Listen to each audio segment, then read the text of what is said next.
Good evening, ladies and gentlemen. Welcome to a very special edition of the Lovecraft Easing podcast. I'm your host, Pete Rawlik. Mike is dealing with a family emergency tonight, so he will be unavailable, and he'll be back next Sunday on his regularly scheduled program. So you've got me. Aren't we lucky? And tonight it's going to be Matt Carpenter and I, and we're going to be talking to Neil Baker and John Lidwin Grant and maybe a few other people as they show up about this new book that came out, The Call of POOHTHULHU. Oh my. So just to start things off, Matt Carpenter, would you introduce yourself? Hello, my name's Matt. I help run the Lovecraft Easing movie night. I'm also, if you want to participate on the Lovecraft Easing Facebook page, we're doing a Lovecraft review. We're going over every single story that he wrote, going all the way back to The Beast in the Cave. You can find details on Facebook. And I do have a potential prize you could win. This is sort of a grimdark book trilogy, a fantasy by Ed McDonald called Blackwing. It was very good. And there are 2 sequels. So it makes a trilogy, and I, believe it or not, I'm going to send you all 3 books in the series if you win. They're all paperback. All you have to do is send an email to easingprizes@gmail.com and put Blackwing in the subject heading. We'll draw a winner in like 6 weeks or so. Maybe it'll be you. That's awesome, Matt. Where did you get those? I read this book called The Black Tongue Thief, and it showed up as a book to read if you like that book on Amazon. So I picked up Blackwing, and I thought the first book was just smashing. The second 2 books are okay, but they aren't as good as the first. So it was just something I enjoyed reading over the last 3 months. Okay, cool. Neil Baker. Hello. So I'm Neil. I'm the owner of April Moon Books. I'm the publisher of this book, The Call of Cthulhu, and it's basically, surprisingly, it's probably the best thing I've published. It's not to put the other books down, but this is the one that's made money for me. So I'm very happy to be promoting it again tonight. I've published about a dozen books, and this is the first one to actually break even and start making profit. So yeah, it either tells you that I'm a very niche publisher or I'm a terrible businessman. Well, could you decide? I find your small press very interesting, with a very interesting catalog. Could you tell us a little about its history? I'm sorry, I don't mean to get you off topic of the book, but no, absolutely, Matt. Actually, well, I was kind of planning to talk a little bit about it tonight, hopefully. So basically, April Moon started in 2013. I had a rough year that year, and I needed something to kind of bolster myself, and I wrote some short stories and sent them off to some publishing houses that were asking for work. And I'm not naming any names, but I really wasn't happy with the way I was treated. It was pretty awful. That the pay was non-existent pretty much, and I just felt like things were rushed. It wasn't done properly, and I thought, you know what, I think I need to do this myself. Let's have a go. So I mentioned in passing on Facebook that I was thinking about setting up a publishing company, and Brian Sammons saw that, and he reached out to me and said, I've got an idea for a book, like Brian does. He's got like a billion ideas for books. And Brian reached out and said, I've got an idea. Would you like to publish it? And that was The Dark Rites of Cthulhu. So that was my thanks, Pete. I would be showing I would be showing everything, but I've packed I'm going to hold my laptop up. I'm in an empty house right now because I'm moving from Toronto back to Ottawa, and this is like the last night that I'm going to be in this house. So that's why I'm very echoey, and I have no props. So I apologize for that. But yeah, The Dark Rites of Cthulhu was a very exciting time for me because it was my first time publishing. I went to the HPL festival in Portland, met a lot of people, sold a lot of stuff. And my ambition was to pay authors a decent wage for their stories and try and do something of quality as a kind of antithesis to what I'd seen with the other publishers. And basically that did well enough that people started to pay attention. And then I just did a whole bunch of other books, quite selfishly based on things that I like. So I had a run of books called The Short, Sharp Shocks, which is named after a lyric from a Pink Floyd song. And in those, I basically tackle stuff like hammer films, giant monsters, psychopaths, everything that entertains me. Anyway, so what I want to do, before you go too far, yeah, go on. One of the things I noticed about this is the cover of Dark Rites of Cthulhu is sort of like a throwback to, was it the Pan horror covers? Totally Pan, yes, yeah. That's something I grew up with, and I really wanted to make it look weathered and distressed like that. So I'm going to ask a favor, actually. Can I get John just to take over for a second? Because I'm just going to go talk to somebody for a second, and then I'll be back. Okay? I apologize. Nope. Well, it's easy So to know. John, Right? Well, I can probably answer quite a few things, because even though he's Southern, he's still a Brit. So Neil and I mates. We did promotional stuff on the Grey Dog Tales site for April Moon, and a number of his bits are, a few years ago now. I've also been in 2 or 3 of his books, and we had a few other plans as well, but money never turns up at the right time. So yeah, I can rattle away. so tell me about Flesh Like Smoke. That's the one I didn't do. All right. So Flesh Like Smoke was, I think, 2015, and it's a collection of short stories dealing with shape changers. Yeah, that's right. And, go ahead. I was going to say we covered a lot about the Hammer horror versions, because they're rather neat. And I was with Neil in the now what's it called, Stars at My Door, which was a chunky SF thing. I presume, again, spinning straight from Neil's interests, where we did sort of positive, lively SF stuff. And I wish I could reach my copy, because it had a brilliant cover. I'll get it later if we have the time. And the problem is that, as Neil said, a lot of this small press stuff doesn't make enough money, and he had to go into hiatus a couple of years ago. So I think he was so excited by the response he had about the mashup with A. Milne, and the fact that the first lot of characters had just come out of copyright, that he decided to revive April Moon. Basically, this is its renaissance or resurgence or rebirth. He'd been quiet for a while on that. There had been plans for more short. There had been plans for a Dark Rites Cthulhu 2, Right, which went on hiatus. But this, I think this, he got bored after a couple of years, and this just touched him, so he floated the idea around. And wow, it was just a great opportunity to get in there, with the proviso, of course. I don't know whether Neil was going to say this, is that you can only currently use characters and situations from the first A.A. Milne book. right. The second book with Tigger is still just in copyright, and of course you can't use any of the Disney stuff. What? You were going to say something? No, it's just interesting. I didn't know the copyrights for the characters hadn't all gone out. No, Yeah. Tigger's in copyright, and more importantly, for a lot of our younger listeners and readers, you can't use any of the Disney stuff. Otherwise, these black vans from Disney come and take you away and nail you to a wall.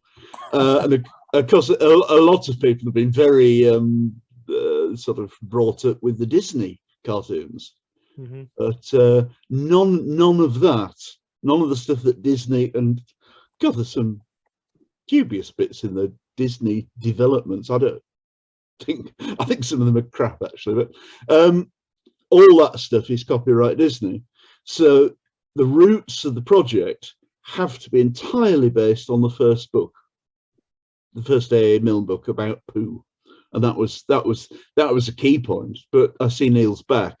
I was saying, Neil, that you went on hiatus for a couple of years, but this idea turned out to be so much fun and such a brilliant idea that you sort of April Moon got reborn for this project. Yeah, you could say that. Yeah, it's yeah, sorry I had to run out there, but I'm all done now. So the long story short is that in 2017, April Moon kind of shut down, essentially. I was just having a miserable time and projects weren't working. And I realized that being a small press or a micro press is not really, how can I say, I couldn't really justify what I was doing. You know, it's like I felt like I couldn't promote things enough. I didn't have the money to promote books. I felt like I was paying the authors, but I was letting them down by not selling enough books. See, I have heard that the best way to make a small fortune in book publishing is to start with a large fortune. Exactly. Yep. Yeah, so I mean, essentially, it was just an expensive hobby, you know. But all I wanted to do was just get really cool stories out there, you know, and I did. I got some really amazing authors that were you know, I just can't believe that I got so many excellent people to give me their time and you know, give me their work.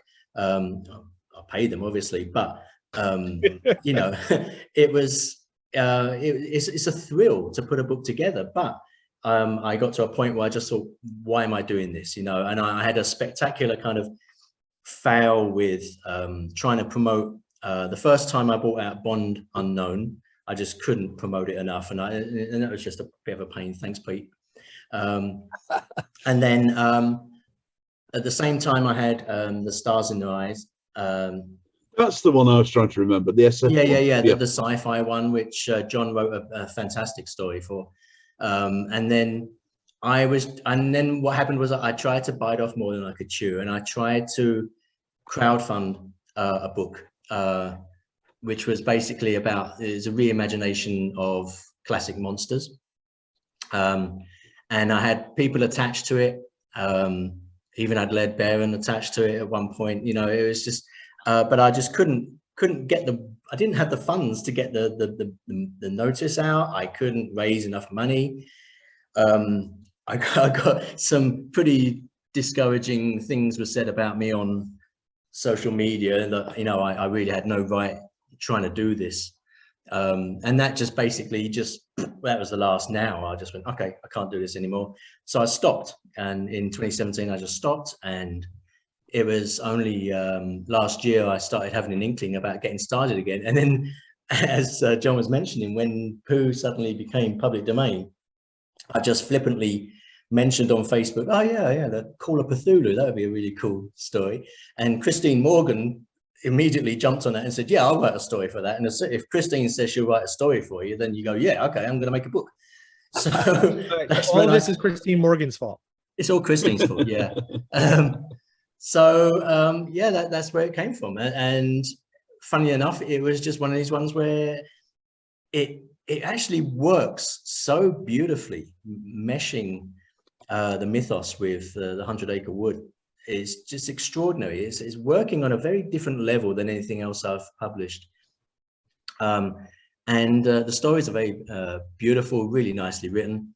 So I'm kind of renewed again. I'm quite excited again. Brian's always breathing down my neck to try and get Dark Rites of Cthulhu 2 on the go. So again, though, you know, I need to be able to pay the authors a decent wage, and I can't. So are you sure about that? Yeah. I mean, well, it's like, you know, I mean, my aim is to be able to pay, you know, a minimum of 5 cents a word, okay, which for a small press is just ridiculous, without crowdfunding again, you know. And I've done the numbers and I've gone, oh, do I really want to try this again? Do I really want to go through that whole Kickstarter misery of not being able to have the time or the money to promote it properly? It depends So who the authors are as well, because I mean, I'll work for bugger all for a project I really like, and I agree with you, John. it's about the passion, the interest. I mean, I've yeah. been in two books in the last year or so where, although I was pleased to be paid for them, I would have done them for nothing. One was Slay, the stories of black vampires from Mocha Memoirs, and the other was Neil's book.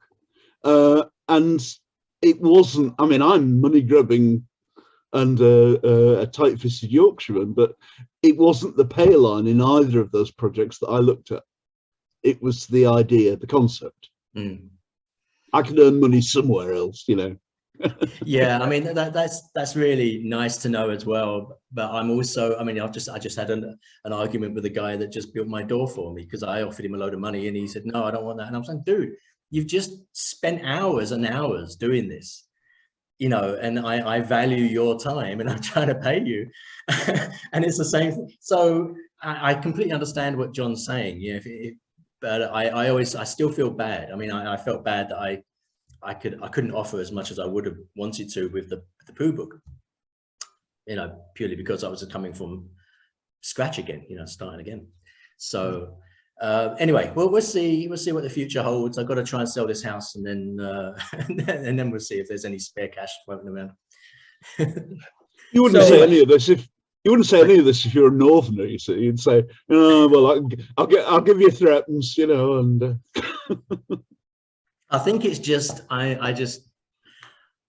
it's, you know, the germ of me kind of, you know, not appreciating or not being appreciated for putting in time and effort, you know. It just really bugs me now. So yeah, you know, I just like, you know, no more. I mean, I say that to get back into the whole thing, I actually got a story into a publication in England and I was paid £10 for it, and I was just like, you know, like, really kind of, you know, why did I do this? Because this is exactly what I wasn't doing. Was, you know, I didn't want to do this kind of thing anymore after having got decent pay from, like, you know, Dark Regions and Golden Goblin and stuff, you know. To do a little one like that, but I just wanted to get writing again, you know, because it's been a while since I sold a story, so it's kind of fun to do that. But anyway, sorry, I don't want to make it all about money tonight. So it's just one of those things. It's just at the top of my mind at the moment, and the fact that Pooh is actually suddenly is, you know, the latest couple of copies means it's a profit for me, which is like really nice. All right, so let's refocus this conversation back to Neil Baker's oh, the book. The actual book. Actually, that's a good idea. Yeah, because there's some lovely stuff in there that would be nice to talk about as well, for sure. And also, I should mention there will be a follow-up to this when Tigger enters the public domain. Then I've got plans to release The Witch House at Pooh Corner. So we'll see how that goes. That would be probably 2024 when Tigger's available. And speaking of Tigger, actually, that was kind of fun. While I was editing the stories that were coming in, I did have a couple of authors that accidentally wrote Tigger into their stories, and Tigger wasn't allowed. You know, never mind if it's Disney or not. It was just, you know, Tigger wasn't allowed. But what came of that was, actually, let me think. I think it was Robert and might have been Jackson Parker, Robert Ottone. So they you know, they put Tigger in, and, you know, without realizing. And what happened was that we were able to take Tigger's role and give it to another character, and which made the story just so much more devastating, especially if the other character was Kanga, because then you're dealing with Rue.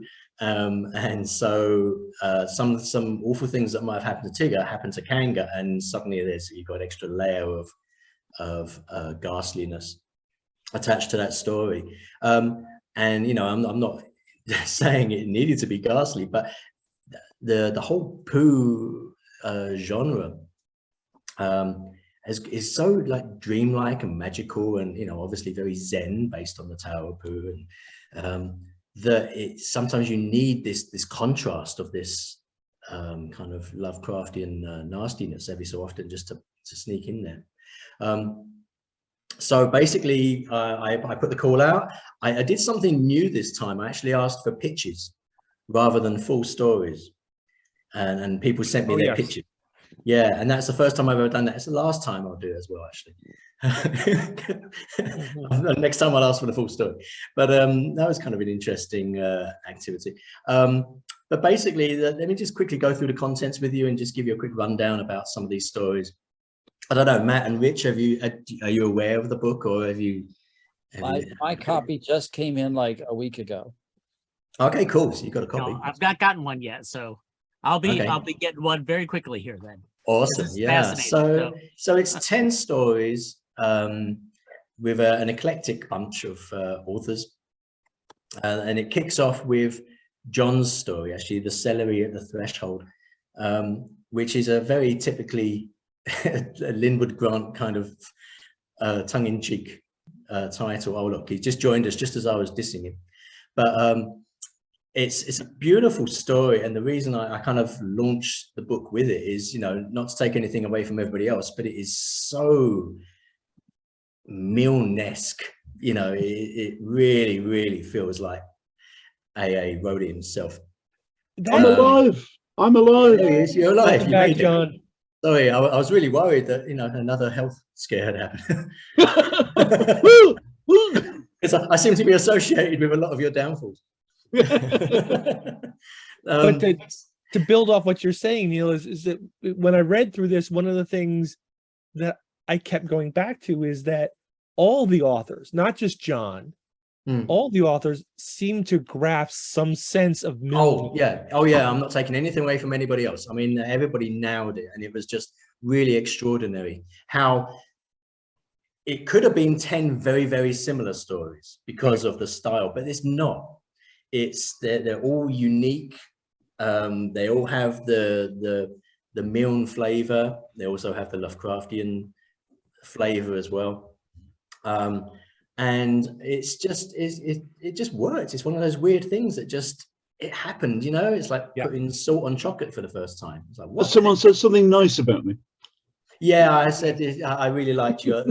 You know, you kind of channeled Milne, I think, for your story. And again, I'm not taking it away from everybody else, but it is very, very sumptuous in that respect. But yeah, it's a fun story, but I just thought the title was, you know, very daft, and but it kind of goes, it's really you, isn't it? I was talking to very briefly to Robert Attorney earlier. I had to decide at the time whether to go Lovecraftian or Milnean. I wanted a feel for where I was headed, and I'm afraid to say for good or for worse. You can't have good or worse, better or worse. I produced in some ways the least imaginative story because I went for a total A.A. Milne story. Yeah, with the introduction and the exit and everything. Some of the other stories are far more Lovecraftian, and there's some, you know, dark foreboding. And I'm afraid I went Milne, perhaps because of memories from, you know, 40, 50 years ago and so on. So, because I reread some of the stories this afternoon. And in fact, in 1 or 2 cases, I read them for the first time because I never got around to it. And blimey, there's some good stuff in there. But there's a lot of dark, directly darker stuff in some of the other stories, closer to the Lovecraft edge. And I wanted to ask Pete Rawley, what? Were you sliding in references to William Hope Hodgson in your story? Oh yeah. Oh yeah. Hodgson William and all this. Yes. Sort of stuff. Oh yeah. Sure. So I mean, all right. So we're skipping a whole bunch of stories here, but you I'm brought gonna it get up. into some more. Yeah, don't. So Neil sends me an email and says, "Pete, I'm doing POOHTHULHU," and I said, "No, I don't want to do this." And then he sort of kept niggling at me, and I said, all right. So I sent him this thing where I was going to mash up Whisper in the Darkness with you know, a flood of the 100-acre wood. You know, that's the 100-acre wood floods. So, you know, let's riff off of that. But then the whole trespassers will sign just knocked me for a loop. And I was like, I can do something with this. Trespassers will. That's his grandfather. Trespassers will who? William Hope Hodgson. And then Hodgson is like one letter away from Hodgson. And it all clicks. It just, there's that little piece of serendipity that makes everything work. And suddenly I'm no longer writing a mashup with The Whisperer in Darkness. I'm writing a mashup with The House on the Borderland. And I like that. Yeah. And I'm sitting there going, this really, really works. And then it's sort of like, well, what if Piglet's not just a pig? What if he's the snuffler? You know, he's the thing that, you know, snuffles in the darkness. Yeah, and then very nice. Yeah, it's just sort of all worked out. And then the ending is sort of very Legatian. So it really drew on those three sources with Milne. And just I love, and then so that's where that comes from. And it's like all of a sudden when it was Trespassers Will Hodgson, that's what nailed it for me. I was like, okay, I'm in. I've got something that no one else is going to figure out, and I'm going for it. That's what I found. Sorry, go on. I love that, and I went for a sort of AA Mill puritanical Milne Saturday study sort of feel, which was quite different. But I just loved writing it. So yeah, it's cool. Yeah, it's funny enough. Many of the authors involved in this, all the authors, just said how much they enjoyed writing this, and the way that Pete described suddenly the inspiration springing from different, you know, directions and areas. That's what happened with a lot of people. I know Ed Erdlach wanted to be here tonight and he couldn't make it, but he said that Head Like a Jar, which is his story in the book, is one of the best things he's ever written. He loves it, you know, and it is really quite astonishingly good story. Interestingly, Ed and Robert Tony, they reference Milne's war experiences, and that's really an interesting thing to do, to bring that in, and it adds a really amazing layer to the stories, because you kind of see where he's coming from when he's writing the original stories. And it's almost like a therapy in a way, you know, and but then they've kind of drawn the horrors of war back out and put it back into these stories, and it's wonderful. Then talking about the other authors, Christine's story is The Very Black Goat, which you know, we all know where that's going. It's a really kind of nice dark story with another girl in it. Pardon? With another girl in it. I know. Ooh, yeah. No, Christine and I did girls. I know. Christopher Robin doesn't deal with girls, but yeah, it's. I'm trying not to say too much about the stories because I want people to read them, but it's a really, really cool story. Very interesting. It's got very interesting description. Very Christine Morgan story. So you know what I'm talking about there. You know, so you drink before you read it. Yes, yeah, for sure. And then, funny enough, two of the pictures that came in were kind of similar. They had a similar theme, but I wanted both. And I thought, I'm kind of shooting myself in the foot here, but because it's only 10 stories in this book. But it was Lee Clark Zump and Jackson Parker.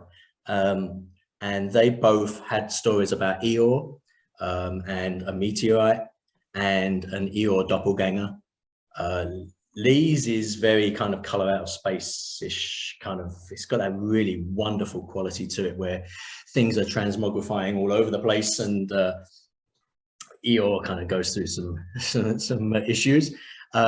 Jackson's is kind of interesting as well, where we have another meteorite and there's something in there talking to Eeyore, and it's about loneliness. You know, it's kind of a really interesting little story, actually. It's you know, we know Eeyore to be a kind of, you know, a self-imposed hermit, and the fact that he no longer wants that, or he wants a friend. So Jackson's story is called Eeyore Makes a Friend, and you know, that implies something quite hideous. Lee's story is called Back to the Black Bog, which is a great bit of alliteration. Then Pete's is Warehouse the Edgehog. I call it Edgehog. Do you say that? Yeah, that's about. I purposely left it open. You know, I wanted to, like, I know dropping H's is a thing. So yes. Edgehog. Very good. I wanted to do that sort of in a Milne way. So I dropped. So it's not Edgog. Yeah, it's not Edgog. No. I knew what Pete was doing. Like eggnog.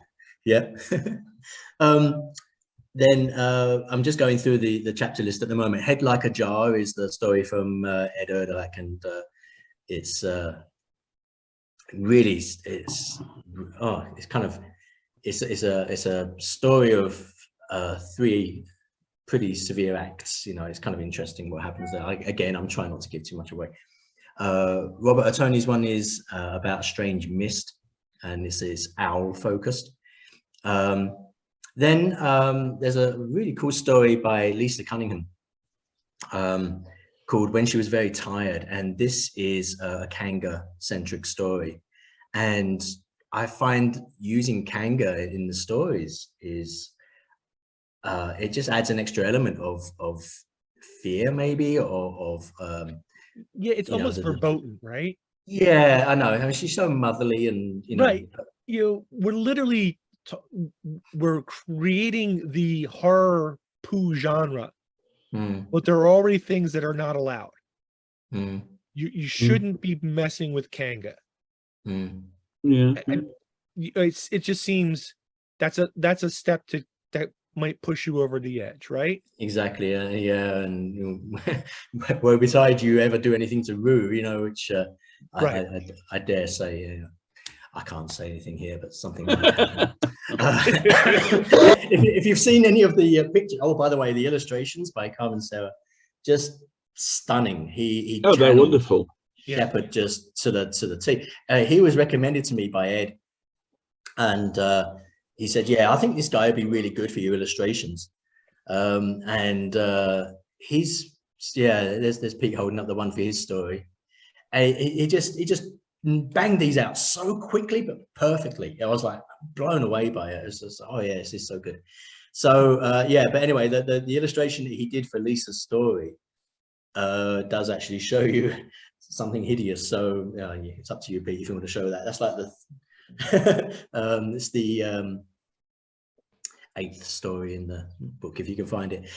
Kevin Wetmore supplied a really cool story called The Statement of Eeyore Carter, where's Eeyore kind of being debriefed a little bit about his expedition. Oh, there's the Kanga talking to Piglet with something in her arms. Oh dear. Yeah. Oh yeah. Dear. We don't want to go there. The Statement of Eeyore Carter is just a great little pastiche. It's super fun, really nicely written, quite humorous. And then there's John's. There's the celery at the threshold, which is a little older thing. It's so cute. It's so awesome. But then I have this kind of humorous story from Kevin, butted up against the last story in the book from Jude Reed, called Acrewood. So Acrewood, all one word, and it's the most different type of story in the book. It's a contemporary story. It's not so much cuddly animals as more bestial humans. Really kind of interesting theme that she's got into with this. It's very kind of adult, quite shocking in some spots. And I've ended the book in that way. And it's like, you know, when I was making the decision about the order of the stories, I felt like I wanted to ease you into the Milne Lovecraft world and then kind of bring it up into modern day sensibilities, and that's why we do it in that respect. I feel it works quite well, and obviously the reaction has been good. It's now getting back to what Rich was saying. I'm still going to talk about Pooh, but when we're talking about promotion, this was a book that I promoted in exactly the same way as I've done other books, but people latched onto it more. Just because Pooh was in the zeitgeist at the moment or whatever, but it snowballed, and I actually got a lot more kind of brand name getting out there in So some respects. There was also a Pooh horror film. So I jumped on the coattails of that, because when that was announced, this slasher, which looks pretty terrible, but it's like, and I don't want to put them down because that's kind of rude, but the trailer didn't really do it for me. But yeah, as soon as that came out, then I kept sneaking the Call of Cthulhu adverts onto every thread on Twitter that I saw somebody talking about, and everybody was talking about that. It was trending, so I jumped onto that. So I'm going to tell you, Neil, that my son and his friends, when that movie was advertised, and like you say, it looks awful, right? But and I do like bad films. Yeah, they're obsessed with it now. So I can't wait. So I've got my copy of the Call of Cthulhu coming. I can't wait to show he's 17. I can't wait to show him and his friends. Here, read this. That's and awesome. they're nerds. Thanks for ordering that. Can't wait to show them that, because there's a lot of interest in things like this. Absolutely. Yeah, absolutely. So So one of the horror. One of the things Sorry, Go ahead, John. I was just going to say, sorry, Pete. I was just going to say that the horror that comes within the Call of Cthulhu, and unease and everything else, the whole point about the anthology working, and the bit that I love about it, is that it's written with a degree of it's not an exploitation of Milne's characters. It's written with a degree of sympathy, empathy, and understanding. And you can't just take Pooh Bear and Kanga and stick him in a horror film or do something stupid with them. Call of Cthulhu, for me, is about drawing on what they really are with sympathy, with respect. Yeah, basically. And I think that's one of its strongest points. I heard from an A.A. Milne fan who read it and said, "Oh, actually, I thought this would be stupid, but I liked it. It was Milne. It wasn't some ridiculous reimagining of robot bears and donkeys or other dimensions or stuff. It was Milne at core." And I think that is absolutely crucial. That was very important to me as well. Yeah, I didn't want the characters deviated too much, from the roots, because these are characters that we've known and loved all our lives, and so to have them in these situations and reacting to these situations that are happening in their own way is just extremely powerful. It tugs at you a little bit. So one of the things I tried to capture with Piglet was he's a very tiny, very frightened animal. He's very nervous all the time, and I wanted to capture the idea and promote the idea that maybe he has reason to be, essentially he's one of Lovecraft's characters having a nervous breakdown. And Pooh is his best friend who comes over to talk to him and say, "Yeah, you know what? It's going to be okay." Yeah. Pooh is more level-headed. He's also a little stupider, so that means he's not going to figure things out. And he's also a very forgetful bear. So he'll get through this not because he's smarter or wiser, but he'll just forget about it. Yeah. And Piglet will still be his friend. I hate to say this, given that you're on the show, Pete, but I loved the way you used Piglet. I thought that and the denouement was thank you. Very, very, very neat.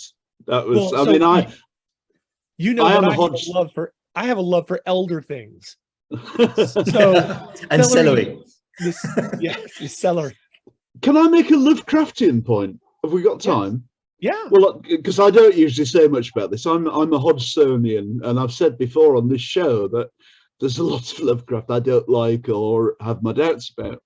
The reason I use the elder things and the old ones that he variously called, he's quite specific, because I thought it was highly unusual in Lovecraft that of all the others, his miscegenation, his racism and everything, there are elements in the Mountain of Madness where he shows genuine empathy.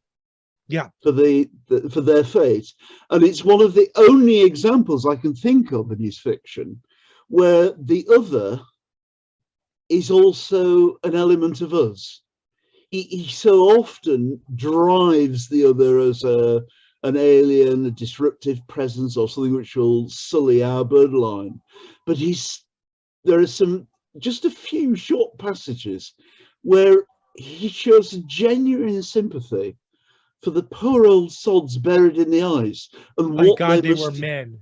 And what they must have felt. I've written 2 stories. I wrote a very serious story as well. It's a collection about Antarctica, about the Antarctica thing. I think it was originally for Darrell Schweitzer's Mountains project, and I'm always surprised rereading the Mountains of Madness, that somehow old HPL managed for a second to make some sort of empathic connection.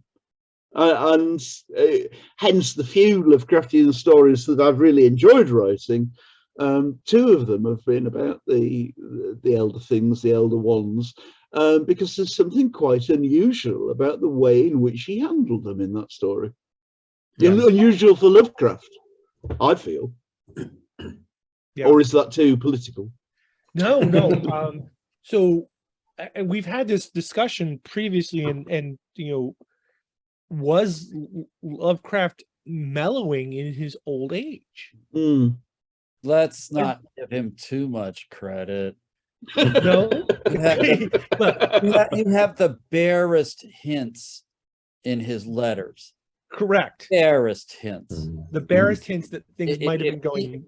If he had heard about the death camps 8 years, if he had lived like 10 years longer and had heard about the death camps, one would hope he would respond as all moral human beings and say, my God, how could I have made such a mistake?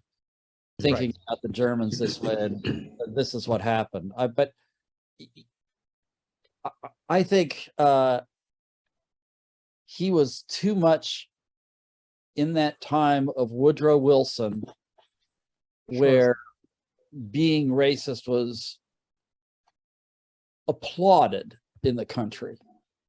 But he had a lot of alternatives to look at. I mean, this is time of the Harlem Renaissance as well. And I don't want to, I have very strong views on this, and I won't go into them. What I was going to suggest is it possible that when he'd written, or when he was writing about the elder things in Antarctica, the reason that it's the one other that he had empathy with is because he could understand a core of loneliness, of being left behind, of isolation, and that actually touched him for a minute.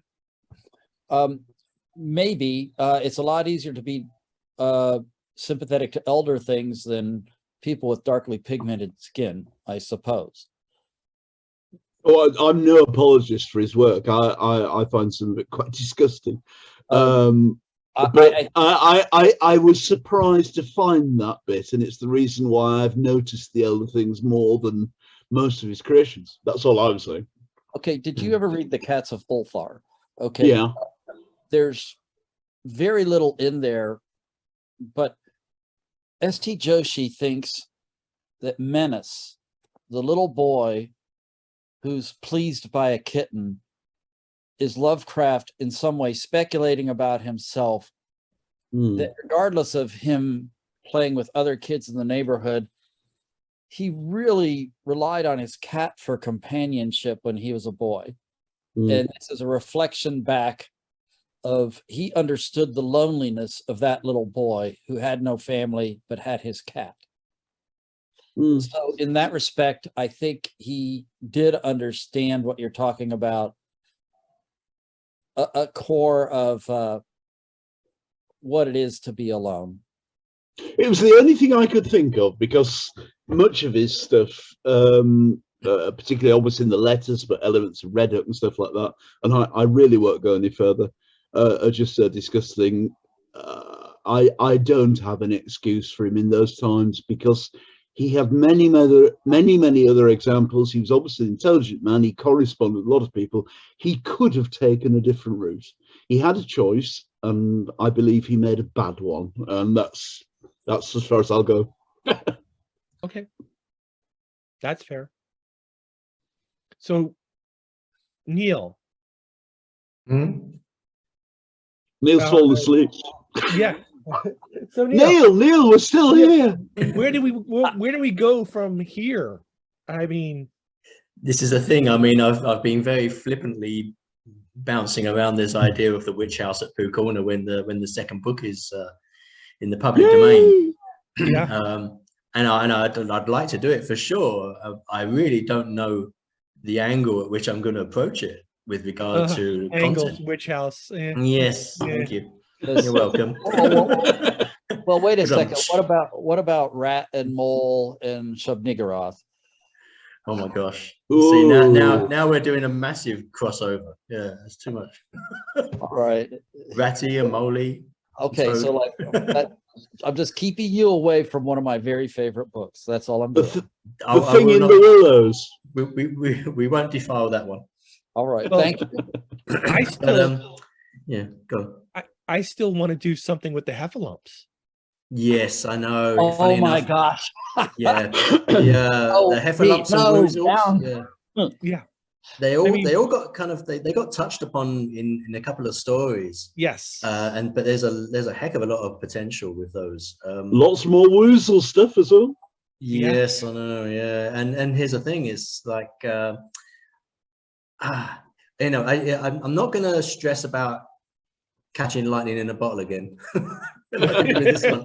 But I do need to think of a you know, an approach for what would I want from a second volume, and yeah, I've got to do some thinking about that. I'm probably just going to throw it out there and say, what should I do? and then see what the authors say. I've got an idea for okay, cool, that's going to be the theme. Yeah, we'll do that. So we'll see how that goes. But the thing is, we're bringing Tigger in, okay, and so obviously, you know, just by the very nature of having Tigger in the stories, it's going to become more action oriented. I think it's going to be a lot more bouncing around. You know, the psychotic amphetamine addict. I think so. I think that's where we're going, aren't we, with this? Yeah. So yeah, it's going to be interesting when that happens. So yeah, there's that. There's I do want to do that for sure, because I enjoyed publishing this last one, and people have really responded really well to it. And then hopefully a little bit further down the line, Dark Rites of Cthulhu 2, you never know. I'm trying to write my own stuff as well. I got a couple of novels on the boil at the moment, so I'm just trying to. Oh, hey, stop. What are they about? Can you say anything? My novels? Yeah. Oh gosh, one of them is, it's well, one of them, the easy one to describe is it's just like a James Herbert horror book. Okay, it's like a, you know, it's called Daisy Chains. So it's like the third sequel to Dune. Yeah. Oh, no. Yeah, did I say James Herbert? Sorry, Frank Herbert. Oh. No, James Herbert. Anyway, one of the Herberts. No, it's like a, you know, I grew up reading stuff like The Fog and things like that. So I wanted to do an old school horror novel. And this is a film script that I wrote about 15 years ago. So I have the script here, and all I'm doing really is transcribing it into a novel in a way. It's kind of interesting. So I'm kind of plowing through that and changing things. The other one I'm working on that I've written a lot more of is the first part of a trilogy, which is a very ill-advised idea. It's basically I've got this idea for a trilogy of books that are all very different genres, so it's never going to get published, because unless I do it myself, and then nobody's going to read it. But basically, it's like the first book is a fantasy, very straight down the middle of the road kind of fantasy type thing. And the second one actually becomes, it's at the end of the first book we discovered it's actually a sci-fi fantasy, and there's so the second book is this big science fiction thing going on, okay, which I don't want to get into too much. And then the third book is like a survival horror, because it's what happens, so and I mentioned this to I don't know if you know John O'Neill. He's the editor of Blackgate, and yeah, he's a very close friend of mine, and he's been reading some of my chapters, and he's been very kind. And I said to him, and this is the idea, 3 different books, very different genres, one trilogy. And he went, yeah, that's not going to work, is it? So, yeah, what can I do? I'm going to try it. And so I've started to write that, and I'm enjoying it, but I'm not finding the time to do it at the moment properly. So I've been a bit kind of preoccupied with this house and stuff. So now that that's done, I can get back into it. But I'm excited to actually write something huge. I'd like to write some more short stories as well. Short stories is really my jam. I grew up reading Roald Dahl short stories, were the ones that really kicked me off. The Tales of the Unexpected, Skin. His horror short stories are just some of the best ever written. And Frederick Brown was a huge influence on me growing up. Frederick Brown vignettes, lovely. I love Frederick Brown, and he did a little series, the Nightmare series, Nightmare in Blue, Nightmare in Silver, and so on. And that, for my money, they're like the best short horror stories ever written. I just think they're just astonishing. So fun, very always with a sense of fun in it, but there's just beautifully done. Punchlines are just amazing.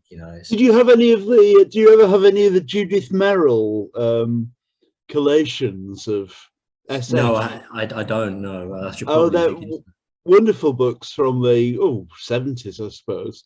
And every so often there'd be after quite decent, very decent stories, Liber and all sorts of stuff, there'd be a little Frederick Brown vignette just thrown in, a little short in there. They were wonderful. Absolutely brilliant. I'd have to hunt those down, because I do enjoy those. I love it, all pulpy kind of.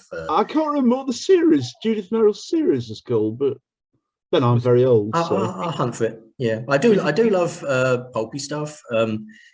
With regard to current reading. I mean, I'm always reading Willie Michaels stuff. Just the S Squad series is just pure. God, he's done so well with that. Oh my God, I just want the guy to get known more. He's like, I mean, he's known, but I just feel like, he's just. I want a TV series of his books, or something, just because it's just. Willie doesn't get enough attention for some of the more thoughtful stuff he does, and the appalling thing is, in some ways, is that the S Club series has gone, the S Squad series has gone really well and made him money. And yet he's done quite nuanced, clever stuff. Oh yeah. Which has sort of just not been noticed properly. And I think it's a great shame. I mean, it's not untypical, but Willie is quite a wide-ranging author in his abilities. Yeah. Oh yeah, for sure. And basically, he's getting the bigger audience. I mean, this is almost back to what Richie's talking about, stuff like this. He's getting the bigger audience from the wide-scale adventure stuff. Yes. Yeah. Money-wise. And in the end, if you've got to pay your way, I mean, I have to pay part of my way. I pay part of my way by writing Sherlock Holmes stories. Yeah, I get more money from Sherlock Holmes stories, writing and editing them, than I do from weird fiction. I mean, cash-wise, there is an extraordinary audience for Sherlock Holmes adventures and pastiches, and there's a quite decent big audience for Willie's kick-ass adventures. Yes. And it's I find it sad for me and sad for him and lots of other people that the more thoughtful weird fiction stuff just has a tiny audience of friends who will recommend it to their friends, and that's it. This kind of You know. links back to what Rich was saying about why can't you make money as a micropress? You can if you use a public domain, and because you've got your built-in audience. Yeah. And this is probably why Pooh did so well for me. Is absolutely. Got an audience.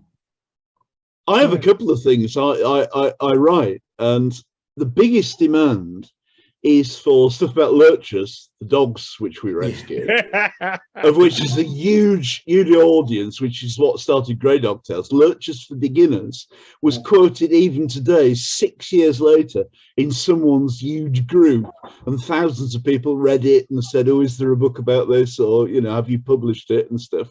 And the other is Mippo the Half Elf. And I don't know whether you've ever read any of them. I posted on Facebook. Mippo the Half Elf is a piss take of classic fantasy. Oh, it's funny though. And yet people say, when will there be a Mippo the Half Elf book? Yeah, or Mr. Bubbles book. Yeah, they don't say, when will your next weird fiction collection be out? I think actually, wasn't it a few years ago when you were talking about maybe collating all of your St. Botolph stuff into a book? We talked about the idea. Yeah, we did talk about it. Yeah, and that's something I always think, that would be fun to do. It would be incredibly complex. The whole St. Botolph's thing is very popular with the folk horror scene. Yeah. Sorry, this doesn't make any sense to anyone. St. Botolph of the Woods is an insane village, basically, in East Yorkshire, and has some Lovecraftian elements as well in Whately Wood, where there are lots of bronchitic whippoorwills who spend most of the time coughing and falling off the branches. But Neil and I talked for a while about putting out a collection, and it's complicated to get the material together. I've got tens, hundreds of thousands of words about it, and B, you have to have seed funding. Yeah. Because it's a risk. It's a risk, and it needs art, and art is expensive, and so on. And so some of these things just sadly never happen. Yep.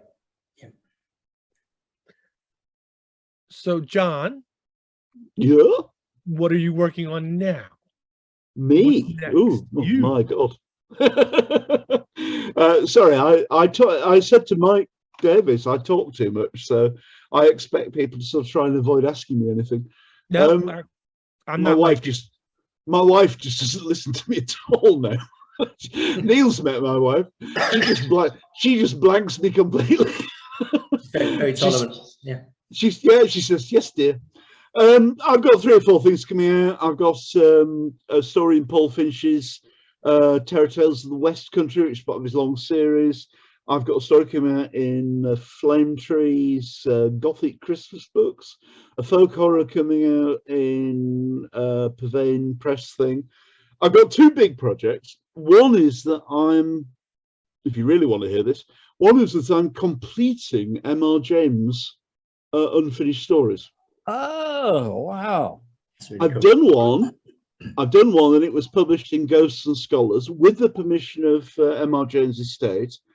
I completed Speaker Lentil's Tomb, and I have 4 more to work on. John Humphreys, which is a bit related to Mr. Humphreys' Inheritance, but can go a different way. And The Game of Bear is another one, which is 1 or 2 people have tried to do it, and I haven't, and in fact I've deliberately not read their versions.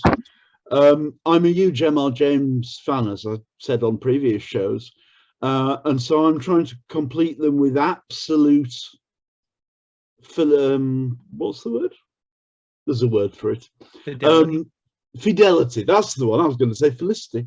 Absolute fidelity to James. He has a wry touch which I adore, and he fits very well because I write a lot of late Victorian and Edwardian weird fiction, which is my particular interest because I think it's such the Edwardian period is such an incredible time of change across the entire globe, and a time which exposed so many issues which were inheritances from the Victorian period and foreshadowed what we have now. So yes, I'm hoping to have 5 completed M.R. James stories and fragments. And I have indications that the estate is interested in the idea. I don't want to make it particularly commercial, so there won't be any arguments about that. It's because I think it would be fun, if not neat, to have one author complete all the notes and fragments that he left, rather than having lots of different people do, which they're all welcome to do. But I'd like to do it with sympathy as one person working through all of them. So that's one of the projects. That was a long answer, wasn't it? Yeah, you got, but I was just thinking that you could literally, a publishing house could make a career out of having authors finish those stories and putting them out year after year after year. You could. I'm a core M.R. James guy, so all I want to do is to go through all his fragments and finish them in the mood and sense that I believe he wanted, and that it's as simple as that. So it's a joy project, not a me project in that sense. Do you know what I mean? I do. I'm not interested in getting any credit for it. I'm more interested in the exercise of trying to do it. Right. And the other thing I said to Mike was that today's joke on Facebook was that just after Neil put out Call of Cthulhu, I had a heart attack. And just after I was on Mike Davis's thing last week, I got nominated for Shirley Jackson Award. Oh, congratulations. Congratulations. Wonderful. Well, it's awards. I don't think a lot about it. I do hope that it means more people read the stuff. My main interest there is that I'm now wondering, because this is on the basis of Where All Is Night and Starless, which we discussed last week, and I'm now wondering whether I should look to put out a second purely weird fiction collection, rather than the historical Edwardian stuff or my various other bits and pieces. So I'm a bit of a minority because I've got a few collection ideas and a few publishers interested. But now I'm wondering whether I should. I can't do Where All Is Night and Starless again, but I do have quite a lot of stuff which is genuinely weird fiction, or strange fiction, as I prefer to call it. And I'm now wondering if I was so bloody surprised to be noticed by the Shirley Jackson people. I thought, oh well, maybe there's more of an interest in this stuff than. We're back to everything I said earlier and to Rich and everything. You just got to get noticed most of the time. So having been noticed, it makes me think, oh, well, I've got a lot of very odd stuff in the locker, and some semi-finished stuff. Maybe I should be putting that together. So it's collection decision time for next year. I've got more than enough Lovecraftian stuff to put a collection out. I've got a whole raft of Mama Lucy hoodoo stories, and I have more than a collection of Sherlock Holmes pastiches. And then, like we say, with Neil, there's all the scent bottles and all the idiotic stuff. And I'd probably make more money by putting together a book of lurchers for beginners. So collection time, and all that sort of stuff. So there you go. Sorry, that was really long. Well, let me ask you, for your stuff done in the Edwardian area, is that and you may have just answered that. You mentioned pastiche. Is that pastiche, or is that something that you're writing? No, it's set in that era, or it's not pastiche, or it is? No, it's quite original. It's a sort of. It started off as an alternate to, go back to Pete here, William Hope Hodgson's work, because I absorbed William Hope Hodgson and lots of stuff before I came to Lovecraft. In fact, most of my Edwardian stories start after Carnacki the Ghost Finder's death. I didn't want to write Carnacki pastiche stories. What I did was developed a world in 1899 to 1920s with its own peoples, but very heavily linked into historical fiction and historical reality. One of the characters is Mr. Dry, an Edwardian assassin. Captain Redvers Blake, an army officer who is an atheist, doesn't like the army, doesn't believe in empire. And I've written, half a dozen stories about this, some of them quite bleak. Basically about the whole questioning. One of the first female psychiatrists in 1908. They're about the bleakness and questioning which happened in Edwardian society when they realised that this is the last summer. It's a precursor of World War One, and it's a recognition of the changes in technology, the rise of psychiatry, the rise of union movements, the rise of women's suffrage, and the stories reflect all those aspects. They're about the reality of the Edwardian period rather than the lovely, pretty films.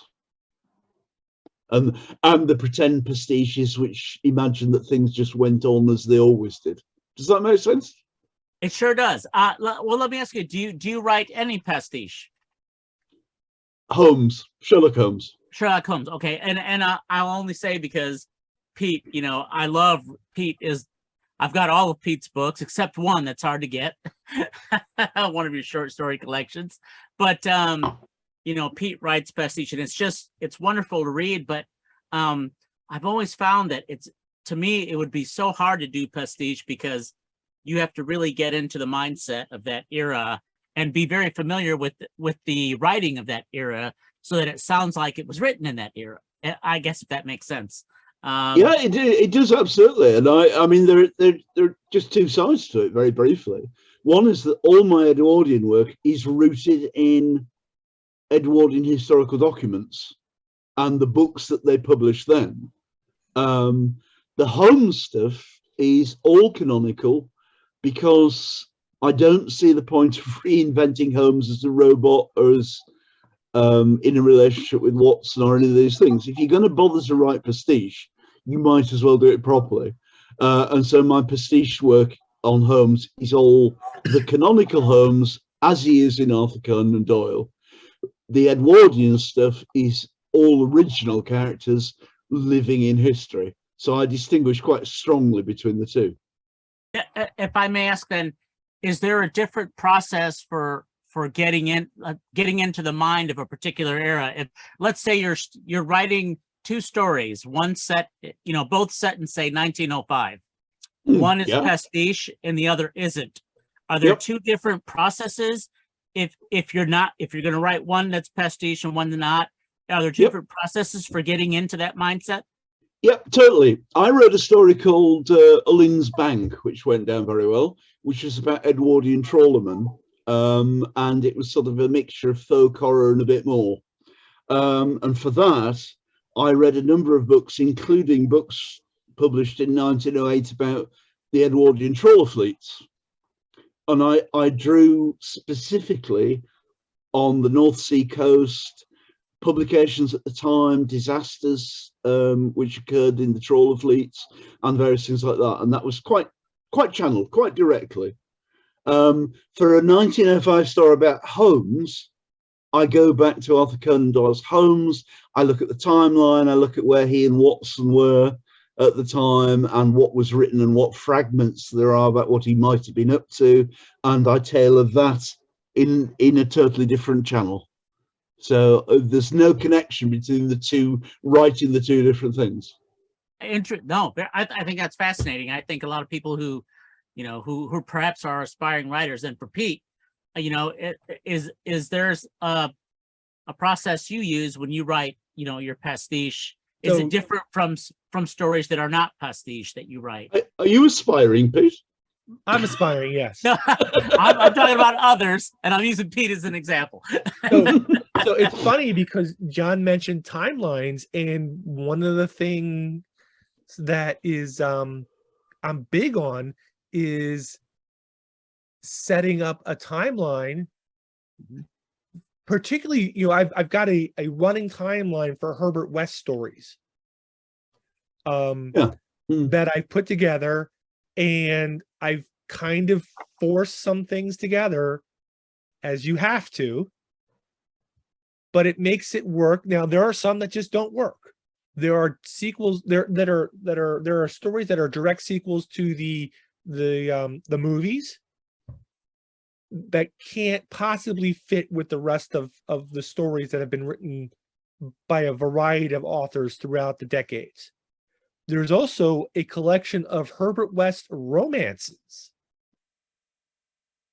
that I cannot Romances. What? yes.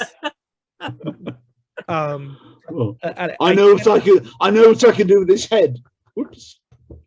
yeah. I cannot rectify it all, but they're out there and I have them. But so going back to the question is, yes, I have to look at the timeline of where Herbert West and his partner were. I have to see what's going on in the world. I have to see where they were previously and where they're going to be next, because I don't want, there has to be continuity of travel. It has to make some sense. You can't have them in Bangladesh if next month they're going to be in Scotland. Just doesn't work. And then, looking at what's available and happening in the world and where they might be at, stories develop. There's a fascinating piece on that I'm very interested in working into a story. In the 1900s, maybe 1920s, the United States occupied Haiti. And if you watch the movie White Zombie, this is why Americans were visiting Haiti, is because there was an occupying force and it felt safe. But one of the things that the Americans did while they were in Haiti was they basically did forced labor. They rounded people up and they built roads and laid cable using forced labor. Mm. And the story I'm trying to work on is, well, what if the forced labor is zombies? And Herbert West is making zombies for the United States government. So that they can rebuild Haiti. I'm still working it out, but those are the kinds of things you have to get into, that mindset of what's going on in the world and how someone who has great scientific genius but no moral perception whatsoever would do in that situation, particularly to further his own ends. That's what makes Herbert West such a fun character, I think. Right? He's having somebody so immoral and not even choosing to be immoral, just being devoid of morality from the very his beginning. morality is like, it doesn't matter. I'm going to save everybody who's going to die in the future. These people have to die now. He is those cold calculations, those hard numbers that that we always say we can't do because too many people are going to die. He makes them and he chooses the wrong direction. He says, okay, the good of the many outweigh the needs of the few. These are all going to die. So all right, Neil, is there anything else you want to talk about? No, I think I've covered it. I know. I think Robert is in the waiting room, but I'm not sure Mike's I don't see anybody. Mm-hmm. I don't see him. Oh, because I don't have control anymore. No, this is, and I'm not sure if Mike's on. Yeah, let me text Mike. Okay. Yeah, because if we can get Robbie in, maybe he can just talk a little bit about his story. That would be a nice way to wrap things up. Yeah. Okay, while we're doing that, I'm just going to remind everybody that there is a prize you can compete for. It's random drawing, unless you send me money. But in about Upside down, Matt. all right, in 6 or 7 weeks, we'll make a drawing. You could win the entire trilogy of the Blackwing books by Ed McDonald. It's really good grimdark stuff. Just send an email to ezineprizes@gmail.com and put Blackwing in the title. And then Here comes Robert O'Toole. I'm going to have to check out. But this has been a lot of fun, very interesting. I'm so glad to see April Moon books back. And Thanks, good luck man. to you both. I hope to see you soon. Thank you very much. Yeah, let's hope so. Hi, Robert. Robert, Oh, Hello. he's here. Whoa. How's it going? I owe Good. you a drink. I'll see you again at some point. You know, we'll drink. So the joke here is that, you know, Rob and I made arrangements to see each other and do things. And the best laid plans of mice and men just, you know, I was very popular the weekend of Necronomicon. And Well, of course. and you I was in one building most of the time, and then I had to walk over to the other building for lectures and talks and panels and whatnot. And what should have been a 5-minute walk was usually a 20-minute walk. People would stop. One guy stopped me in the middle of the road and wanted a picture. I was like, can we get to, you know, one side or the other? But anyway, so I owe Rob drinks. Next time we're together. Yeah, I'm into it. I'm definitely into it. I was just glad to get to meet you guys face to face. Like that was the most exciting thing for me at Necronomicon, was seeing you guys. So that was just such a blast, and getting to see Mike and you and Bridget. That was so cool. So cool. So Neil tells me you wrote a story. I did. I did, and I'm so thankful to Neil for accepting the story and being into the story. It just means a lot to share a table of contents with you guys, and it really, like, you really don't know. Like, it really means, like, I'm a fan before anything else. So, like, to share a table of contents with everybody in there is just insane to me. Don't tell the publisher, but I would work for books. Oh, well. I know. I've discovered this tonight, that I didn't really need to be paying people. I can't believe my children. We didn't quite say that. That may be taking it a little bit far now, you know. I mean, I'm also a bit worried about seeing Robert in the flesh, because he looks like an emerging young talent, and I usually try and tread on those.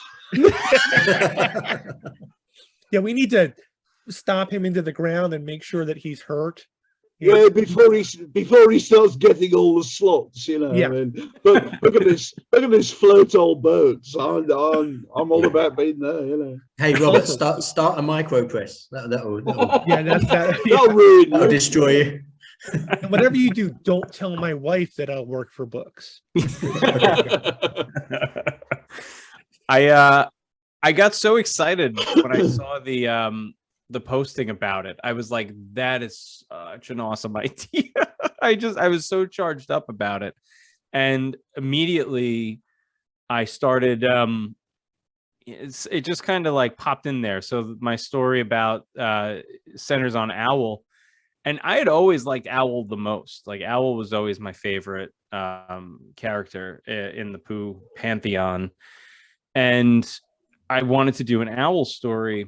And I sort of was thinking about, like, you know, the idea of Owl by himself, just, you know, everybody else is, you know, he flies. So what would he do if Christopher Robin's not around and he's, you know, they're all getting, you know, older conceivably, and he would fly around at night. Owls fly around at night. And what if he saw something encroaching on their territory that he had never seen before?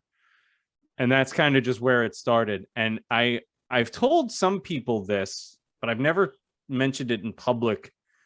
I wrote the 6,000 words in an hour. Wow. My first draft was an hour.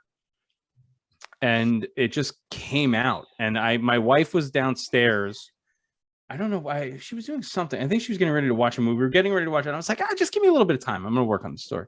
And then it just kept boom, boom, boom, boom, boom, boom, boom. It just came out. Like, it's the only time that's ever happened to me, where it's just, it was like an exorcism, and it just poured out, and it was just so fun to write.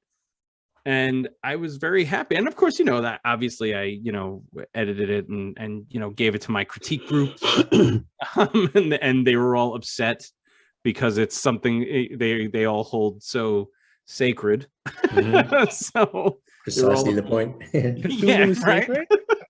Cthulhu is sacred.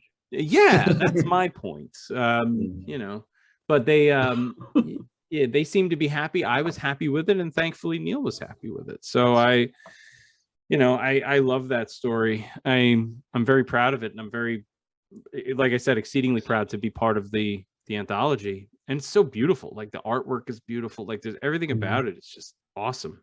My mom was reading it the other day. I visited. I try to see my mom once a week. And I went over there, and I'm not even kidding. I bought her so many books, and she always reads the same ones. And she was rereading this. She was rereading the same, Wow. and I was like, "All right, that's great. I'm glad that you know." She's like, "I'm not reading your story though," and I was like, "Okay, thanks. That's cool." So you know, but yeah, I don't, you know, my wife loved it. Everybody seems to enjoy it, so that's what makes me happy. Like I'm very charged up. But yeah, no, I can't thank you enough for including me. Yeah, I think your experience is really indicative of all the authors. Just everybody was just so excited and happy and charged, I think. And you know, it's just one of those things, you know, will it ever happen again? Yeah, the next book. Let's hope so. It's funny because we were talking about doing this, and I was driving home from work today, and I was like, "Oh, I just got another idea for to explore this world again." And I don't know if that's happened with you guys, with the rest of you, that you've had after doing this, if there's been any sort of like meditation on the 100-Acre Wood again, and sort of like an idea of like returning to it in some capacity, because it's happened. Like I said, it happened to me yesterday in coming home, or today rather. I don't know. Has that happened to you guys? Like the idea of like wanting to return to the 100-Acre Wood and play around in that sandbox again? Yes, but only with like Tigger and Heffalumps and Woozles. Yeah, I'd want to do something different. One of the things that struck me, Robert, reading your story this afternoon, was the connections, because Pete, you drew on aspects of the William Hope Hodgson connection, and without I had to not give anything away, but Robert's story also reflects on the issues of war at that time. And of course, William Hope Hodgson died in 1918 during the very last days of the First World War. And there's a potentially dark stream. I think I probably muttered something earlier about I wonder which direction to go in. There's a potentially dark stream because, of course, this was an incredibly dark, hard time for many people. And so I liked the trickles. I don't know whether anyone else noticed. Pete might remember. Matthew would, but he's gone. The late Sam Gafford wrote a fantastic story about William Hope Hodgson's last days in the First World War. Right. And Emil was in that time, and the issues of his son and the whole Christopher Robin connection. And I don't know whether some of it should be explored, but I certainly think it's quite an interesting area. I think that would make it's a bit gloomy, possibly. Yeah, too gloomy for me. So wasn't there I saw something maybe that Christopher Lee played with Christopher Robin? Oh, yeah, I read that somewhere. I heard about that. But Christopher Lee seems to know everybody in history. Yeah. Or he's killed them. Yeah. Okay, so Rob, you mentioned your wife, and you gave this your wife to read. And Yeah. So I gave my, she's my first beta reader. So I gave my story, and I got lambasted for giving Pooh and Piglet guns. And I had to go back and get the book and get the movies out. Yeah, the pop guns. Yeah. They have pop guns. Absolutely. And this is just something that's been wiped out of people's memories. Yeah. Well, there's a difference though between a cork and double-barreled shotgun. Yes. Right. my wife's reaction was like, I've only made her like sad twice, and this was one of the stories where she felt that, and I was like, all right, well, I wrote another story that she actually cried. And I was like, all right, you don't ever have to read that one again. Like, I'm sorry. But this one, she was like, oh, she's like, that was a gut punch a little bit. And Yeah. There are some stories you write that are too close to home. Yeah. And your significant other says, don't show this to anybody in the family. Or you can't show this to anybody in the family until they're ready for it. Yeah. Yeah. And carrying out poo is one of those things. Yeah, it's very primeval. It's actually, I mean, it's a heck of a feeling as well when you do get that emotion. I've had it once happen to me with a story that I wrote for Atomic Age Cthulhu, for the KO's input, called Little Curly, and Brian and Glyn Owen Barris were editing, and they wrote to me and said, yeah, your story made us cry. And I went, cool. I was like, that's weird. I've never had that. And I think it's probably because it had a dog in it, and it's like, and don't get me wrong, and nothing too awful happens, but I mean, it's just, the power that was actually a very new experience for me as a writer. Yeah, but that was a huge boost as well. That made me write a lot more after that. But yeah, it's interesting, and we mentioned this earlier, actually, Rob, that it's people have such sentimental attachment to these characters. Yeah. That having anything remotely ghastly, in the 100-acre wood is just sacrilegious. It's just, and it does affect people. I think it too, and really in reading, the stories, like, yeah, there's some true, horrifying things that happen, obviously, but like the characters are never presented, at least in my opinion, they're never presented in a way that they feel so distant from their original source material. Like, you could see it being, and obviously that's to your credit as editor and everything and putting this whole thing together, but like nothing ever feels off. Nothing feels wrong. It all feels like this is like a lost story from this time, or from, the original Milne perspective. Yeah. John mentioned respect earlier, and that was really the key word, it's respect for the characters. Yeah. Yeah. And it really translates, I think. Even it's funny because in my one critique group, there's a lot of new moms in this critique group, and they're all just like, oh, we have Winnie the Pooh everything, and I'm just like, you probably don't. This one's gonna be kind of rough. Don't let the kids read it. Oh dear. But even they said, they were like, like those who've picked, obviously they picked up the collection, the anthology rather. They're like, the voices all feel like so on point, which is, I think that's like probably the biggest accomplishment, is that everything just feels so connected and feels so real too, or feels real in the sense that it works with the characters. You've got all this to look forward to. Sorry, Rich, you got all this to look forward to now. Thanks for ordering the copy, by the way. Rich has told me he's ordered a copy. So it'll be here in 2 days. You've made a profit. We might have hyped it up too much. Can we say some bad stuff about it? All right, so I'm going to wrap this up really quickly because we've already said everything that we're already doing. But Rob, what's next for you?